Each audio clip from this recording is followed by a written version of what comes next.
Assalamualaikum warahmatullahi wabarakatuh. Perkenalkan, nama saya Farsandila Wida Luciana dengan NPM 191030304. Di sini saya akan memaparkan mengenai tugas akhir penelitian kuantitatif dan kualitatif. Tugas akhir berupa proposal dengan judul yang saya pilih yaitu pengaruh kondisi psikologis anak broken home terhadap antusiasme belajar siswa saat pembelajaran pada kelas 9 SMP Negeri 1 Simo. Ada bab 1 pendahuluan, latar belakang, interaksi lingkungan memiliki pengaruh yang signifikan terhadap belajar anak di sekolah. Perkembangan intelek anak dipengaruhi oleh unsur lingkungan seperti keluarga dan sekolah. Seiring dengan berjalannya waktu, tidak semua kehidupan berjalan dengan baik. Terdapat beberapa masalah yang dapat membuat keluarga tidak harmonis lagi.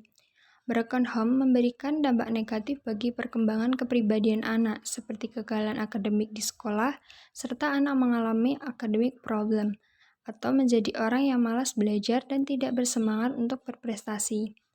Antusiasme siswa adalah perasaan semangat untuk belajar dalam dirinya yang dilakukan dengan berbicara secara antusias dan sikap positif, serta bertindak dengan percaya diri.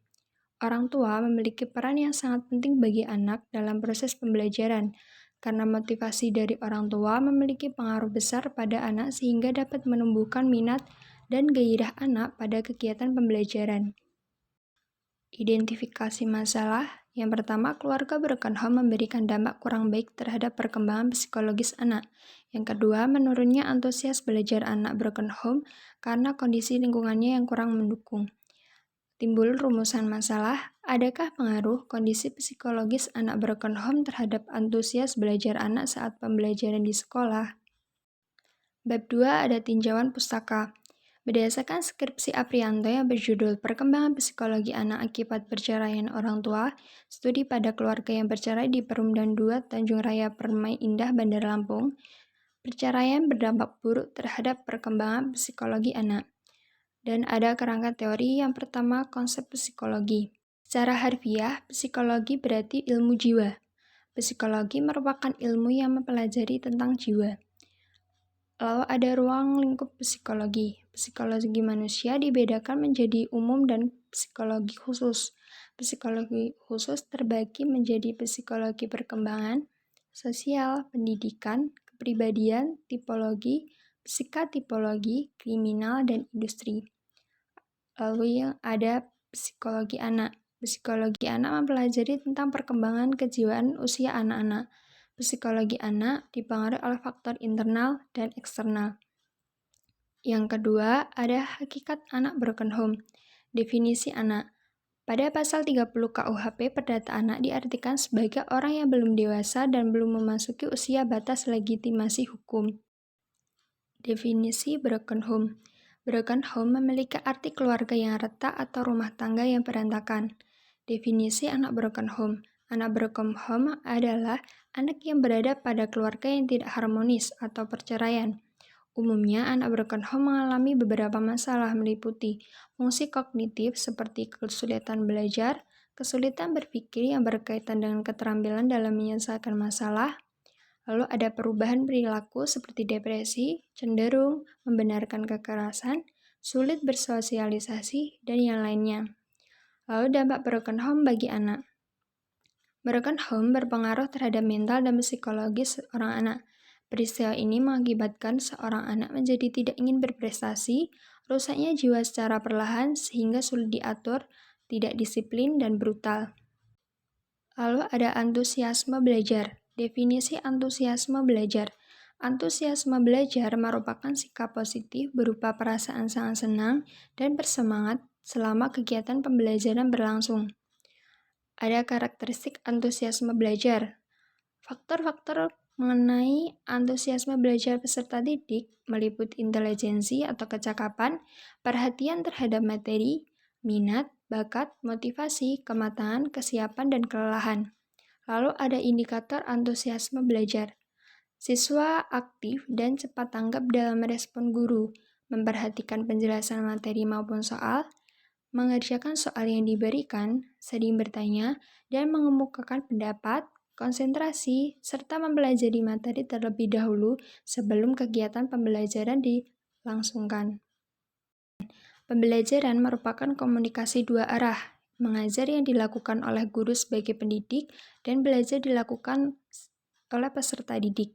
Proses pembelajaran dipengaruhi oleh aktivitas, minat, motivasi, dan antusiasme belajar dari peserta didik. Hipotesis yang telah ditentukan, HA, terdapat pengaruh yang signifikan antara kondisi psikologis anak broken home terhadap antusiasme belajar saat pembelajaran kelas 9 di SMA Negeri 1 Simo. HO-nya tidak terdapat pengaruh yang signifikan antara kondisi psikologis anak broken home terhadap antusiasme belajar saat pembelajaran pada kelas 9 di SMP Negeri 1 Simo. Menginjak bab 3 metode penelitian. Metode penelitian menggunakan pendekatan kuantitatif, di mana instrumen penelitian dan analisis data bersifat kuantitatif atau statistik. Data dianalisis menggunakan statistik deskriptif dengan cara mendeskripsikan atau menggambarkan berdasarkan data yang diperoleh tanpa memiliki maksud membuat kesimpulan yang ditujukan untuk umum atau generalisasi. Lalu ada prosedur penelitian. Bisa dilihat di bagan menentukan latar belakang permasalahan, lalu studi pendahuluan, merumuskan masalah, menyusun kajian pustaka, kerangka teori, hipotesis, memilih metode, menentukan variabel, menyusun instrumen, mengumpulkan data, lalu data dianalisis, lalu menarik kesimpulan dan saran. Lalu ada teknik pengumpulan data. Yang pertama, observasi secara langsung ke daerah tempat lapangan. Yang kedua, ada angket atau kuesioner diberikan secara tertulis. Ada instrumen penelitian. Angket bersifat tertutup, disediakan pilihan jawaban, responden memilih salah satu jawaban yang telah diberikan. Instrumen terdiri dari 18 pertanyaan yang mencakup permasalahan yang dihadapi siswa dan kaitannya dengan variabelnya. Instrumen menggunakan gradasi jawaban selalu dengan poin 5, sangat sering poin 4, kadang-kadang poin 3, jarang poin 2, dan tidak pernah poin 1. Responden memilih jawaban dengan memberi tanda checklist atau centang, kemudian dilanjutkan dengan pemberian skor atau bobot untuk setiap alternatif jawabannya. Lalu, teknik analisis data. Data dianalisis dalam penelitian kuantitatif ini menggunakan statistik. Yang pertama, analisis statistik inferensial. Nah, analisis ini digunakan untuk menganalisis data, hasilnya diberlakukan untuk populasi. Data statistik yang diperoleh dapat berupa data rasio, bentuknya hipotesis, berupa deskriptif, dan teknik uji hipotesisnya yaitu t-test untuk satu sampel. Lalu ada tabel kategorisasi distribusi normal.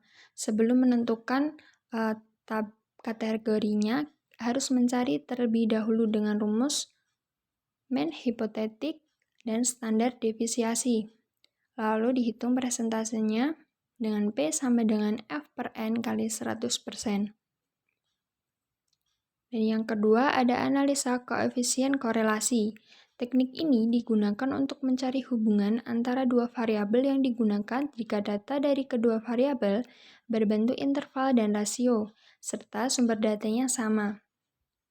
Rumus yang ada sudah tertera dengan keterangan R(X)Y, koefisien korelasi, X data variabel X, Y data variabel Y, dan N bayangnya sampel. Cukup sekian yang bisa saya sampaikan, kurang lebihnya saya mohon maaf. Wassalamualaikum warahmatullahi wabarakatuh.